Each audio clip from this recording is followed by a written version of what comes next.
నమస్తే, welcome to Abhinav Bharat. AP Panchayati Raj గ్రామీణాభివృద్ధి శాఖ ఇప్పుడు ప్రపంచ రికార్డు సాధించింది. కొత్తగా కూటమి ప్రభుత్వం అధికారం చేపట్టిన తర్వాత ఈ అరుదైన ఘనత సొంతమైంది. ఉప ముఖ్యమంత్రిగా పవన్ కళ్యాణ్, ఆ శాఖ మంత్రిగా బాధ్యతలు చేపట్టిన 100 రోజులలోపే పంచాయతీరాజ్ గ్రామీణాభివృద్ధి శాఖ ఈ అరుదైన ప్రపంచ రికార్డు సాధించడం పట్ల అధికారులు, నాయకులు హర్షం వ్యక్తం చేస్తున్నారు. రాష్ట్ర వ్యాప్తంగా ఒకే రోజు 13,326 గ్రామ పంచాయతీల్లో గ్రామ సభలు నిర్వహించినందుకు గాను ఈ ప్రపంచ రికార్డు దక్కింది. ఆంధ్రప్రదేశ్లో ఆగస్టు 23వ తేదీన నిర్వహించిన గ్రామ సభలను వరల్డ్ రికార్డ్స్ యూనియన్గా గుర్తించింది. ఇందుకు సంబంధించిన సర్టిఫికేట్, మెడల్ను ఉప ముఖ్యమంత్రి Pawan Kalyan world records union official records manager Christopher Taylor Craft అందజేశారు.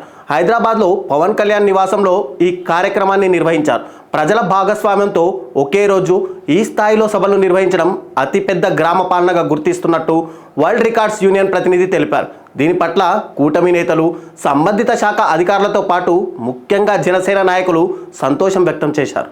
నాయకులారా, మీ పనితనం మీ అధినాయకులకు తెలియజేయాలనుకుంటున్నారు. ప్రజలారా, మీ సమస్యలను మీ నాయకులకు తెలియజేయాలనుకుంటున్నారు. ప్రజా సమస్యల పరిష్కార వేదిక మీ అభినవ్ భారత్.